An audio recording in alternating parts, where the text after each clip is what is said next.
Admiral Jake Morrison stood on the bridge of the UNS Defiance and looked out at empty space. 3 days ago, this same space had been filled with alien ships. 2,000 massive warships from the Draconian Empire had surrounded Earth like a wall of death. Each ship was the size of a small moon. Their weapons could have destroyed entire cities with a single shot. Now there was nothing. Jake rubbed his tired eyes. He had not slept well since the vanishing. No one had. The entire human race was trying to understand what had happened. The Draconians had come to destroy Earth. They had demanded complete surrender. When humanity refused, they prepared to attack. Then they simply disappeared. "Sir, Captain Hayes is ready to give her report," said Lieutenant Gary Stone from the communications station. His young face looked pale and confused, like everyone else on the ship. "Put her through," Jake said. Captain Lisa Hayes appeared on the main screen. She was aboard the UNS Investigator, a science ship that had been studying the area where the Draconian fleet had vanished. Her brown hair was pulled back in a tight ponytail, and her blue eyes showed the same confusion that everyone felt. "Admiral, we have completed our initial scan of the debris field," Lisa said. "The readings are unlike anything we have ever seen." "What kind of readings?" Jake asked. "The energy signature suggests that the Draconians did not retreat or explode. They were erased from existence, completely removed from reality itself." Lisa paused and looked at something off-screen. "Sir, we found something else. There is a massive quantum signature coming from deep in the Pacific Ocean. It started at the exact moment the Draconians vanished." Jake felt a chill run down his spine. "How deep?" 12,000 meters down. "The signal is stronger than anything our sensors have ever detected." Before Jake could respond, another voice came through the communication system. "Admiral Morrison, this is Dr. Nathan Cross at Armstrong Base. I need to speak with you immediately." Armstrong Base was the main human colony on the moon. Dr. Cross was their best expert on alien technology. If he was calling with such urgency, it meant he had found something important. "Go ahead, Doctor," Jake said. "I have been studying the final transmissions from the Draconian fleet. Admiral, these aliens were terrified. In their last messages, they spoke of something ancient awakening. They called it the Sleeping Guardian." Dr. Cross's voice was shaking. "Their final transmission said that humans are not what they thought. They said they had awakened something that should have remained buried." Jake looked around the bridge. His crew was listening to every word. Fear was spreading across their faces like a disease. "There is more," Dr. Cross continued. "The Draconians were not the only ones affected. I have been monitoring alien communications across the galaxy. Other aggressive species have been disappearing too. Any species that threatens humanity just vanishes." Commander Amy Johnson was at the science station. She was a tall woman with short black hair and sharp green eyes. She had been tracking reports from across the solar system. "Admiral," Amy said, "I have been getting reports from all our colonies. Mars base, the asteroid mining stations, even the research outpost near Jupiter. They all report the same thing. At the exact moment the Draconians vanished, reality seemed to bend. The laws of physics stopped working for a few seconds." Jake sat down heavily in his command chair. This was bigger than anyone had imagined. Something had protected Earth. But what? And why? "Sir," Gary said from the communication station, "we are getting a message from Earth Command. General Davis wants to speak with you." General Kevin Davis appeared on the screen.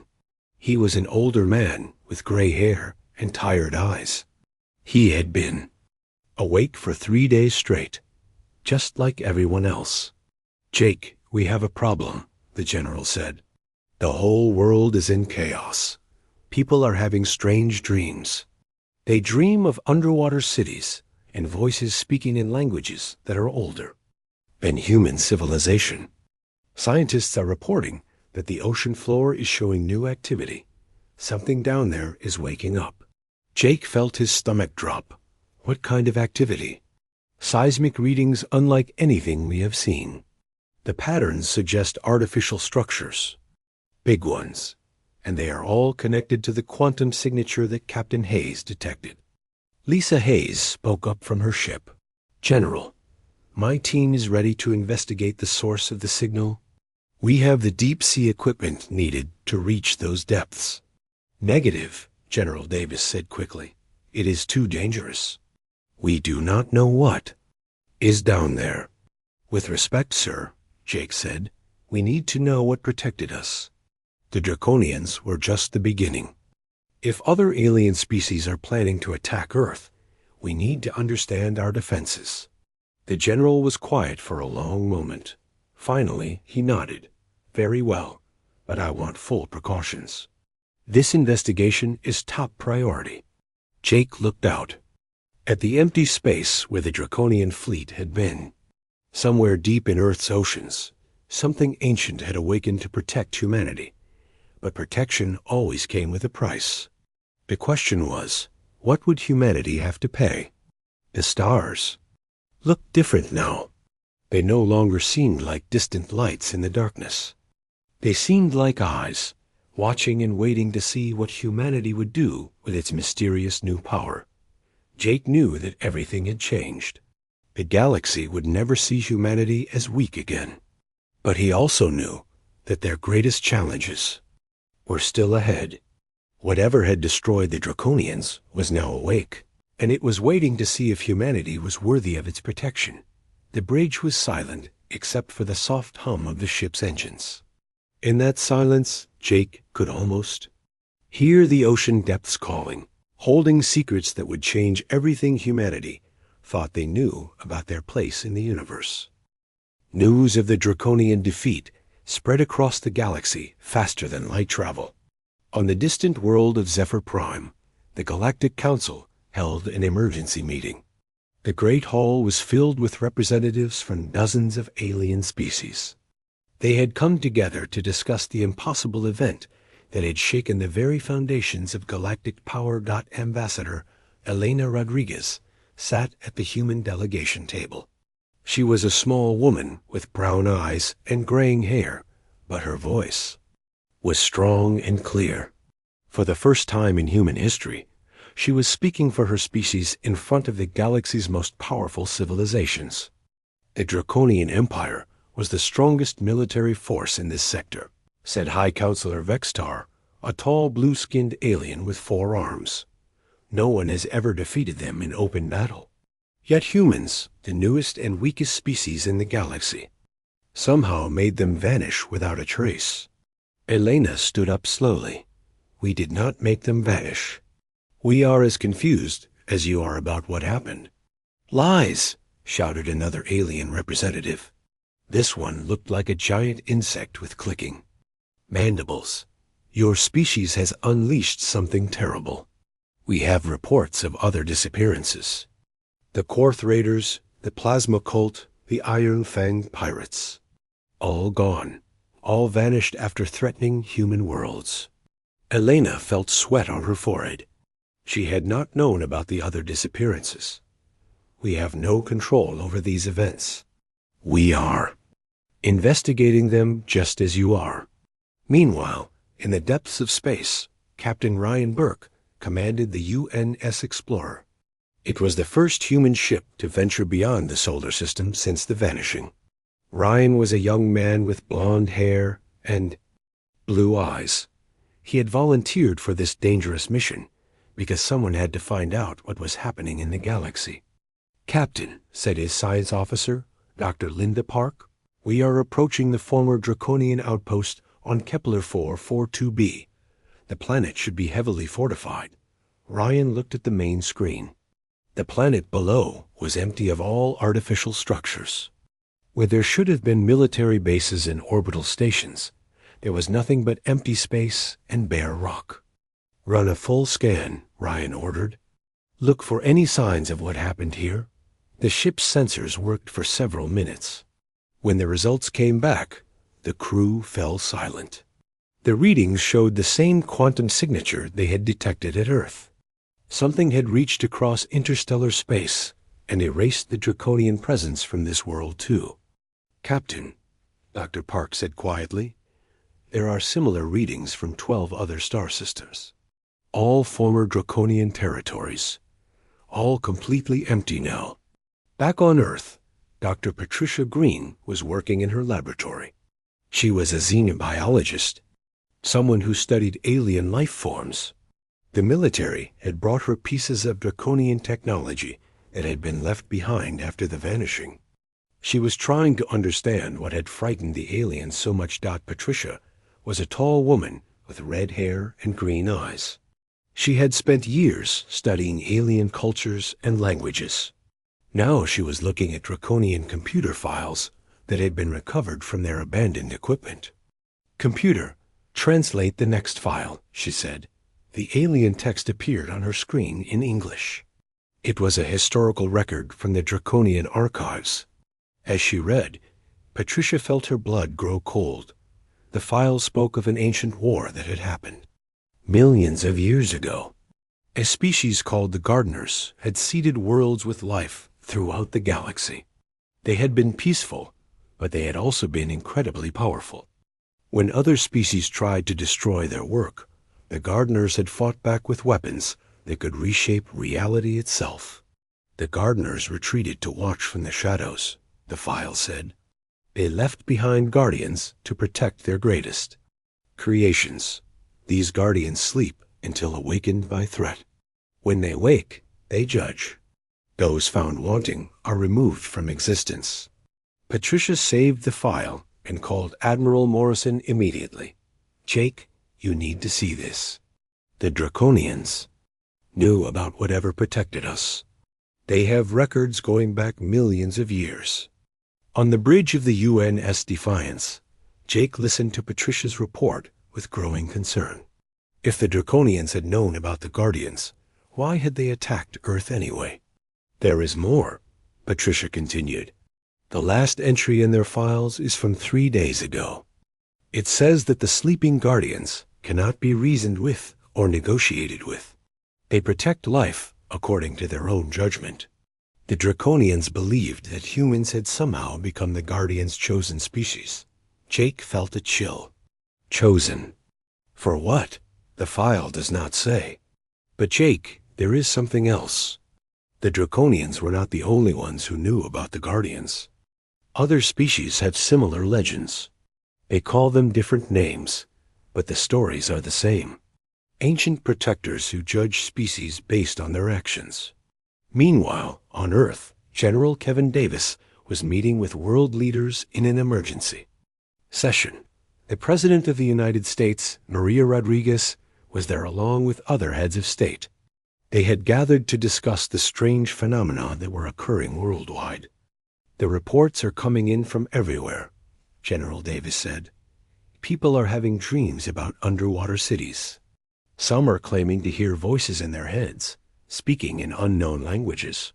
Marine biologists are reporting massive changes in ocean current patterns." President Rodriguez leaned forward. "General, what does this mean for our future? Are we safe?" "I do not know, Madam President, but I can tell you this. Whatever protected us is still active, and it is growing stronger." Dr. Cross's voice came through the communication system from Luna Base. "General, I have been monitoring deep space communications. There is something else you need to know. Long-range sensors are detecting massive energy signatures approaching the solar system. Something big is coming." Jake Morrison felt the weight of responsibility on his shoulders. Humanity had gone from being the galaxy's weakest species to its most feared in just 3 days. But they still did not understand what had happened to them, or what it meant for their future. "How long until these energy signatures arrive?" Jake asked. "Based on their current speed, approximately 6 months," Dr. Cross replied. Jake looked around the bridge at his crew. They were all young, all inexperienced in dealing with galactic politics, but they were also brave and determined. They would. need those qualities in the months ahead.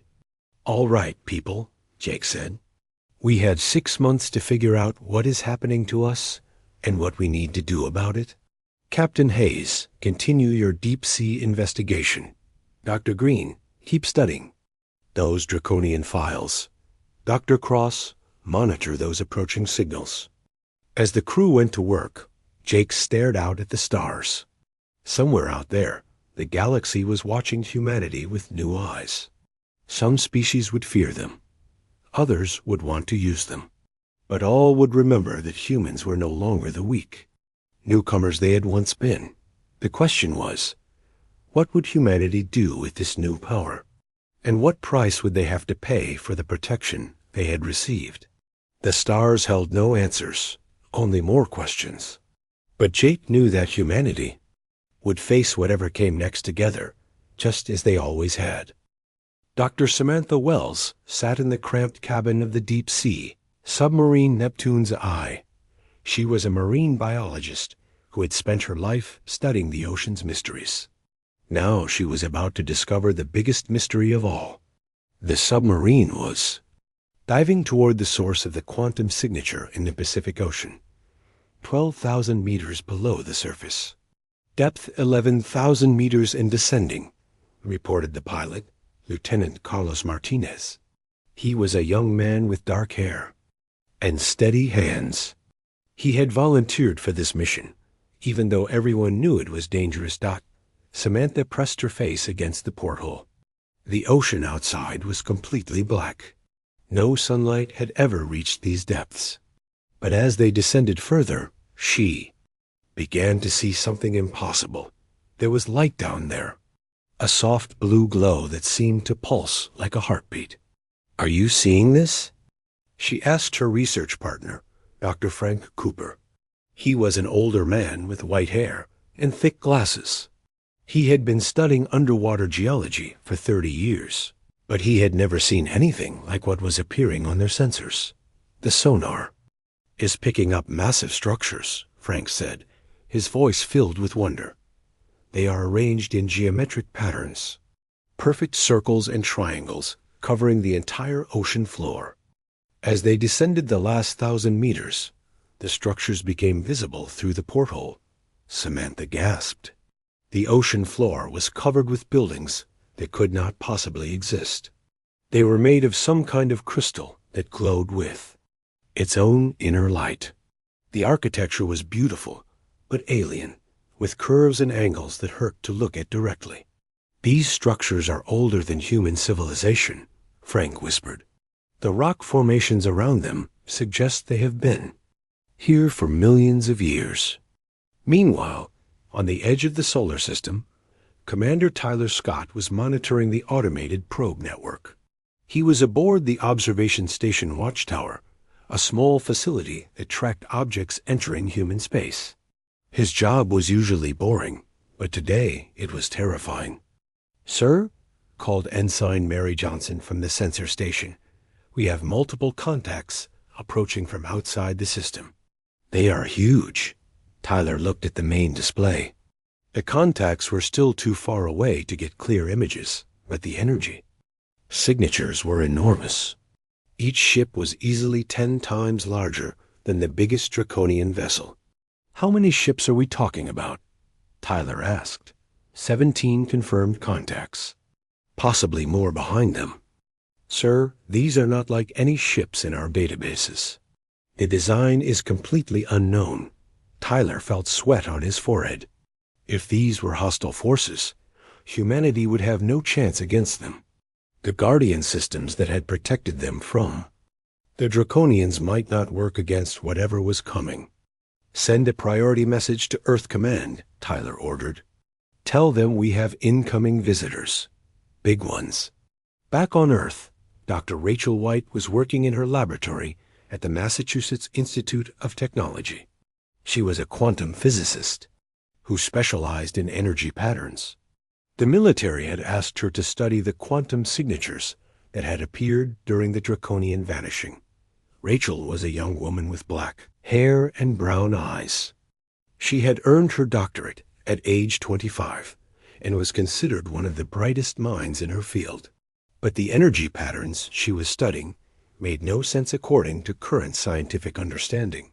Computer, run analysis pattern 7. She said. The holographic display showed a complex three-dimensional model of the quantum signature. As Rachel studied it, she began to see a pattern that had been hidden before. "Oh my God," she whispered. The pattern was not random. It was a network. The quantum signature from the Pacific Ocean was connected to similar signatures all over the world. Under every major ocean, beneath every continent, there were nodes of incredible energy all linked together. Rachel called Admiral Morrison immediately. "Jake, I have figured out what the energy signatures mean. Earth has been protected by a network of advanced technology hidden all over the planet. This system is automated. It is programmed to eliminate any threat to the planet's dominant species." "You mean it was built to protect humans?" Jake asked. "No," Rachel said, her voice shaking. "I mean it was built to protect whoever happens to be the dominant species at the time. Jake, humanity may not be Earth's first intelligent species. There may have been others before us." This revelation sent shockwaves through the human leadership. If other intelligent species had lived on Earth before humans, what had happened to them? And why had the Guardian Network chosen to protect humanity now? Colonel Dan Mitchell was leading a team of soldiers and scientists into newly discovered underground complexes. These facilities had been revealed by seismic activity that started after the Draconian vanishing. They were located all over the world, hidden beneath mountains and deserts. Dan was a career soldier with brown hair and blue eyes. He had served in conflicts around the world, but he had never seen anything like what his team was discovering. Underground. "Sir," called Sergeant Lisa Adams, "you need to see this." Dan followed her deeper into the complex. The walls were covered with murals that seemed to tell a story. The artwork was incredibly detailed and obviously ancient. It showed the rise and fall of different civilizations on Earth. "Look at this sequence," Lisa said, pointing to a series of images. "It shows reptilian beings building great cities. Then they disappear, and mammalian creatures take their place. Then they disappear too." Dan studied the murals carefully. There were at least 5 different civilizations shown, each one replacing the previous one.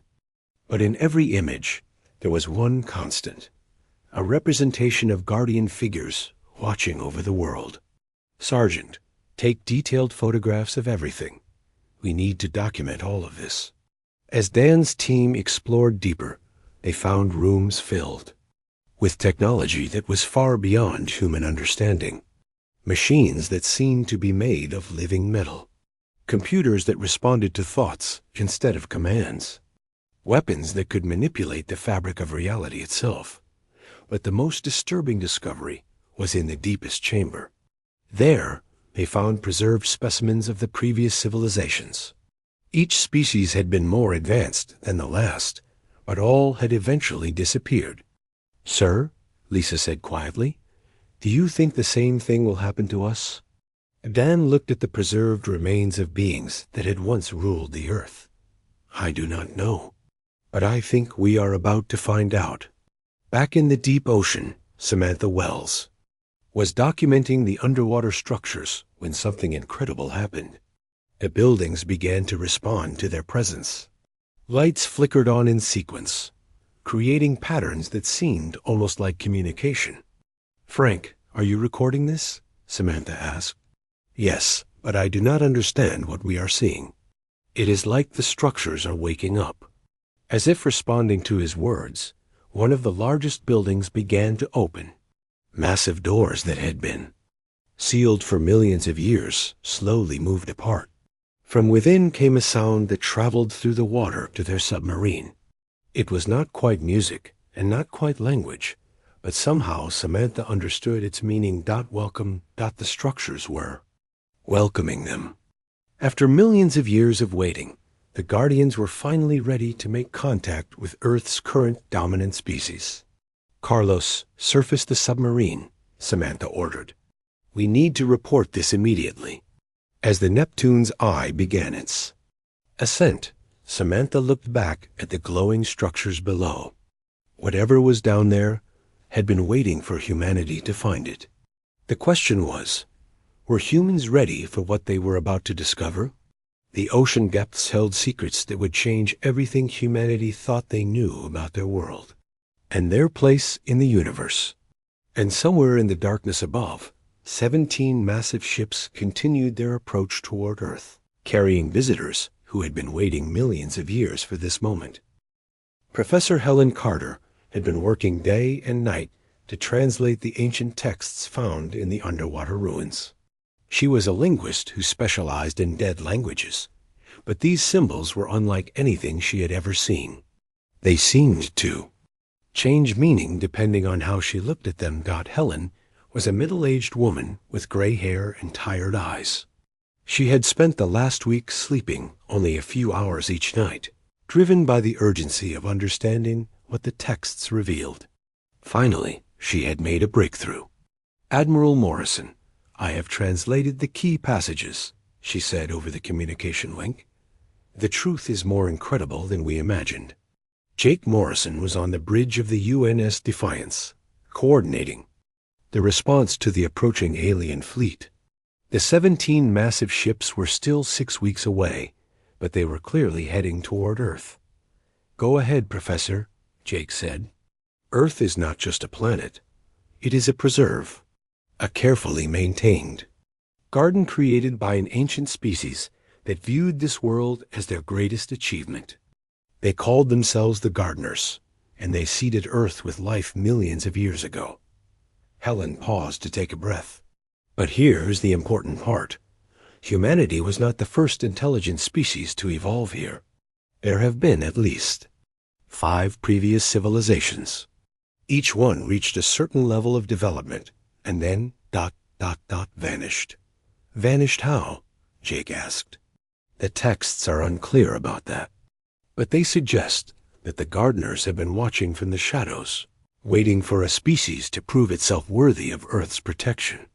The Guardian systems were never meant to activate automatically. They were supposed to remain dormant until the right species awakened them." This revelation sent chills through everyone listening. If humanity had somehow awakened the Guardians, what did that mean for their future? Meanwhile, Captain Ben Walsh was aboard the UNS Endeavour, leading a small fleet toward the approaching alien ships. Ben was a veteran officer with black hair and brown eyes. He had volunteered for this mission because someone had to make first contact with whatever was coming. "Captain," reported his communications officer, Lieutenant Paul Davis, "we are receiving a transmission from the lead ship. It is in perfect English." Ben felt his heart skip a beat. "Put it through." The main screen flickered and then showed a being that was both alien and somehow familiar. It was tall and elegant, with blue-green skin and large golden eyes. Its features were human-like but refined, as if humanity was a rough draft, and this being was the finished product. "Greetings, Captain Walsh," the being said in a voice like music. "I am Curator Zithkar of the Custodial Fleet. We have been waiting a long time for this moment." "Waiting for what?" Ben asked. "For humanity to awaken the Guardian systems. We are the descendants of those you call the Gardeners. We are the custodians, and we have come to evaluate your species." Ben felt sweat on his forehead. "Evaluate us? For what?" "To determine if you are worthy of Earth's protection. The Guardian systems were never meant to be permanent. They were designed to protect developing species until they could prove themselves capable of wisdom and restraint." Back on Earth, Dr. Alex Stone was working frantically in his laboratory. He was a behavioral scientist who studied how species made decisions under pressure. The military had asked him to analyze what the custodians might be looking for in their evaluation. Alex was a young man with blonde hair and green eyes. He had studied animal behavior for years, but now he was trying to understand the behavior of an entire species, humanity. The pattern is clear, he told General Davis during their video conference. Every species that has ever threatened Earth has been eliminated, but the custodians have not eliminated us. That means they see potential in humanity. What kind of potential? The general asked. The ability to grow beyond our destructive impulses, to become protectors instead of destroyers. But there is a problem. The evaluation period is limited. Based on the quantum signatures, I estimate we have less than 1 year to prove ourselves. General Susan Clark was coordinating the global response to the custodian arrival. She was a tough woman with short brown hair and steel-gray eyes. She had served in the military for 20 years and had never faced a challenge like this. We need to present a united front, she told the emergency meeting of world leaders. If we are being tested, we need to show that humanity can work together. President Maria Rodriguez nodded. General, what are they testing us for exactly? Based on the ancient texts, I believe they want to see if we can be trusted with the responsibility of protecting Earth, not just for ourselves, but for all life on the planet. This was a sobering thought. Humanity had spent most of its history fighting wars and destroying the environment. Now they were being asked to prove they could be the guardians of an entire world. Captain Walsh continued his dialogue with Curator Zethkar. The alien being had explained that the evaluation would take exactly 1 Earth year. During that time, humanity would be tested in ways they could not imagine. What happens if we fail the test? Ben asked. Then you will join the previous civilizations. Zethkar said simply. You will be removed, and Earth will wait for the next species to evolve to intelligence. And if we pass, then you will become the true guardians of Earth. The protection systems will be placed under your control, and you will be responsible for defending not just your own world, but other developing species throughout the galaxy. Ben felt the weight of responsibility settling on his shoulders. That is a heavy burden. Yes, Zethkar agreed, but it is also a great honor. The gardeners chose Earth as their greatest creation. To be its guardians is to be part of something larger than any single species.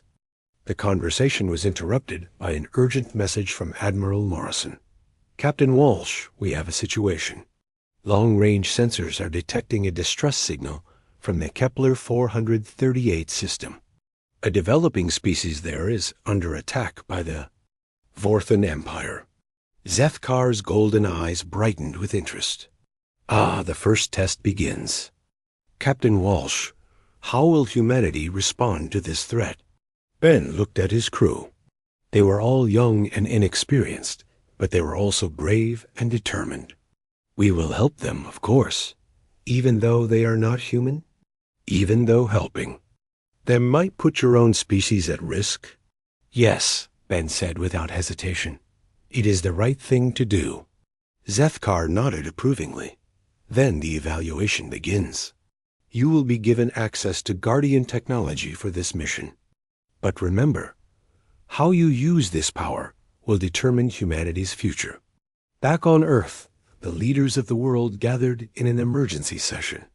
The news of the test had spread quickly, and everyone understood what was at stake. We have 1 year to prove that humanity deserves to survive, President Rodriguez said. 1 year to show that we can be more than just another failed species. Admiral Morrison appeared on the communication screen. The custodians have given us access to Guardian technology.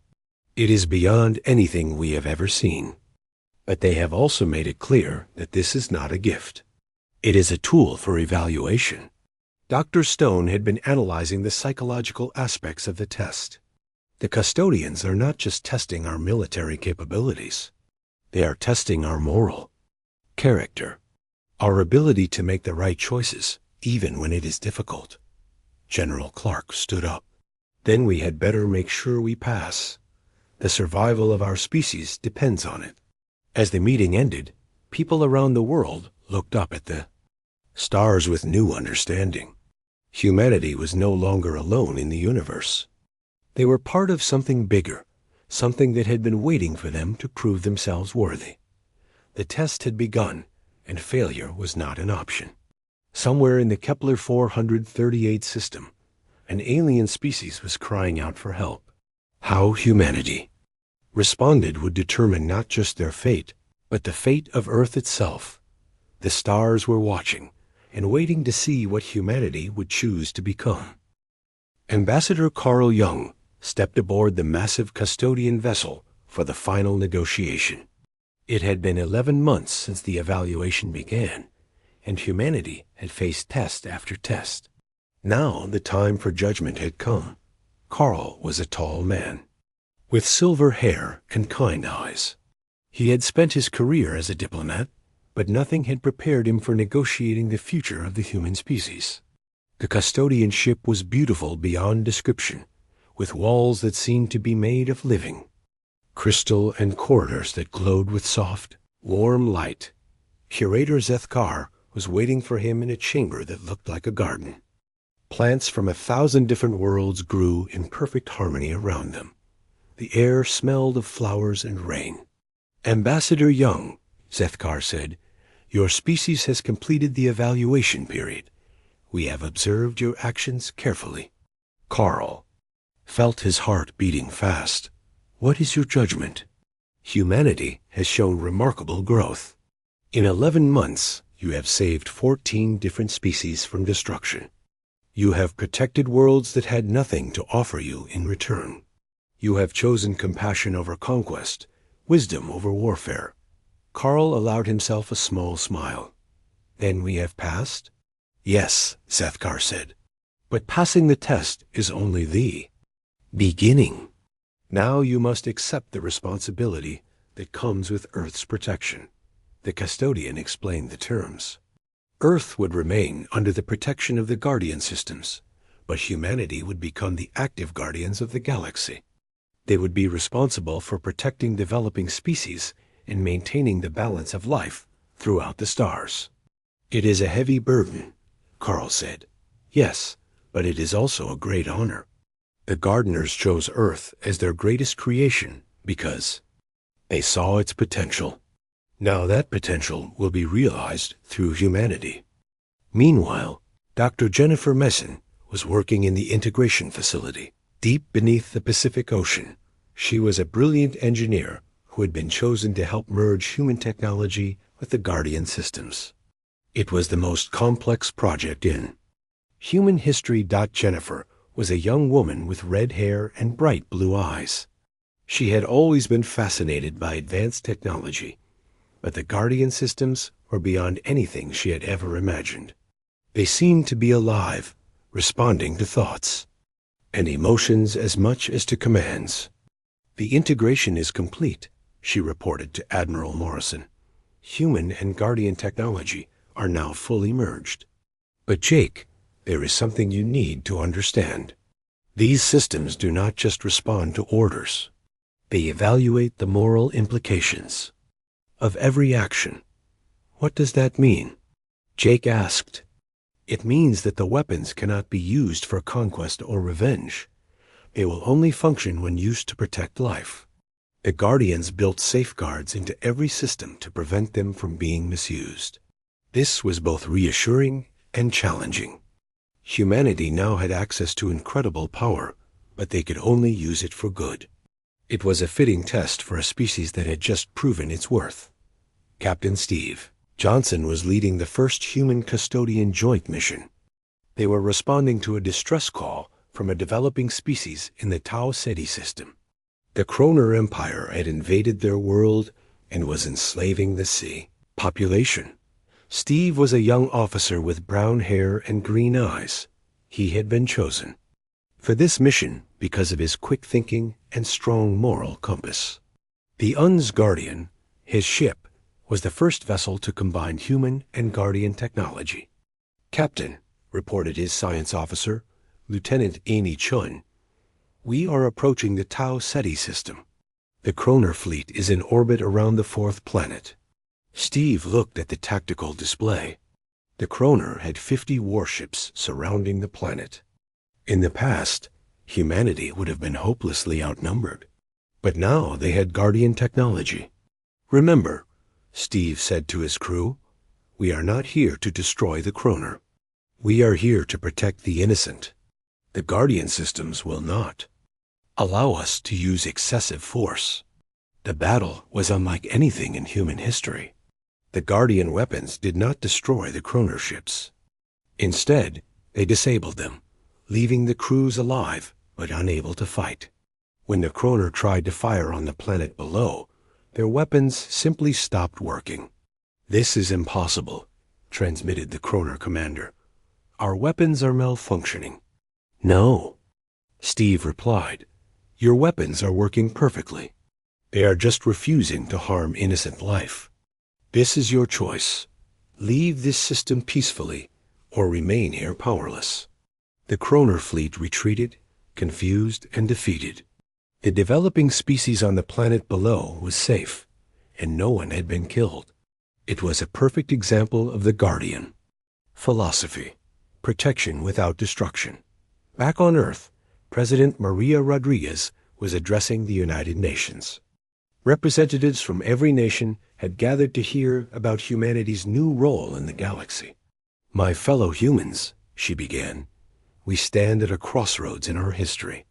1 year ago, we were alone in the universe, struggling with our own problems. Today, we have become the guardians of life itself. The assembly was silent as she continued. This responsibility comes with a price. We can no longer think only of ourselves.